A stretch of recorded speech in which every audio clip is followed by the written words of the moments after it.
5 best Indian court room movies part 1. So ఇప్పుడు చెప్పే ఈ 5 మూవీస్ ఓన్లీ నా ఒపీనియన్లో బెస్ట్ అనిపించినవి మాత్రమే. కొన్ని తెలుగులో ఉన్నాయి, కొన్ని లేవు. Number 1 pink. ఇది ఒక hard eating court room drama. Cinema చాలా ఎమోషనల్గా హార్డ్ ఈటింగ్గా ఉంటుంది. డైరెక్షన్ కానీ, కోర్టులో ఆర్గ్యుమెంట్ కానీ, కోర్టులో అమితాబ్ బచ్చన్ గారి డైలాగ్స్ కానీ నెక్స్ట్ లెవెల్లో ఉంటాయి. అండ్ ఆల్సో సొసైటీ అమ్మాయిల్ని ఎలా చూస్తుంది, అమ్మాయి అంటే ఇలానే ఉండాలని ఎవరు చెప్పారు, ఇలా చాలా టాపిక్స్ని అడ్రస్ చేశారు. సో సినిమా ప్రైమ్లో ఉంది, చూసేయండి. ఓన్లీ హిందీలోనే ఉంది. నంబర్ 2 జై భీమ్. కోర్ట్ రూమ్ డ్రామా ఎంత ఇంట్రెస్టింగ్గా ఉంటుందో ఇన్వెస్టిగేషన్ కూడా అంతే ఇంట్రెస్టింగ్గా ఉంటుంది. లిటరల్గా సీట్ ఎడ్జ్లో కూర్చొని చూస్తాం సినిమాని. దీంట్లో కూడా కోర్ట్ రూమ్ సీన్స్ మస్తు ఉంటాయి. సో సినిమా ప్రైమ్లో తెలుగులో కూడా ఉంది, చూసేయండి. Number 3 oh my god. సినిమా వచ్చి ఆల్మోస్ట్ 12 సంవత్సరాలు అవుతుంది, కానీ స్టోరీ ఇప్పటికి కూడా ఫ్రెష్గా అనిపిస్తుంది. చాలా సింపుల్ స్టోరీనే కానీ దేవుణ్ణి గుడ్డిగా నమ్మే జనాల గురించి, మూఢనమ్మకాల గురించి అడిగే క్వశ్చన్స్ అన్ని భలే ఉంటాయి కోర్టులో. సో సినిమా జియో హాట్స్టార్లో ఓన్లీ హిందీలోనే ఉంది. Number 4 nail polish.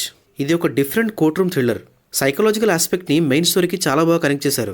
దానివల్ల సినిమా చాలా డిఫరెంట్గా ఇంట్రెస్టింగ్ అనిపిస్తుంది. సినిమా అయితే ఎక్కడ బోర్ కొట్టదు. అండ్ ఆల్సో సినిమా అంతా కోర్ట్ రూమ్ డ్రామానే కాదు, డిఫరెంట్ లేయర్స్ కూడా ఉంటాయి.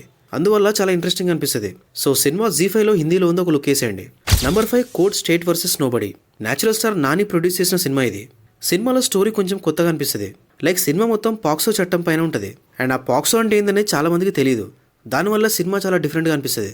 దీంట్లో కూడా కోర్ట్ రూమ్ సీన్స్ కానీ, మధ్యలో వచ్చే ట్విస్ట్లు కానీ బాగుంటాయి. సో ఒక ఇంట్రెస్టింగ్ కోర్ట్ రూమ్ సినిమా చూడాలనుకుంటే ఈ సినిమా చూసేయండి. సినిమా నెట్ఫ్లిక్స్లో ఉంది. సో అంతే, ఇంకా మళ్ళీ పార్ట్ 2లో కలుద్దాం. Thank you for watching this video.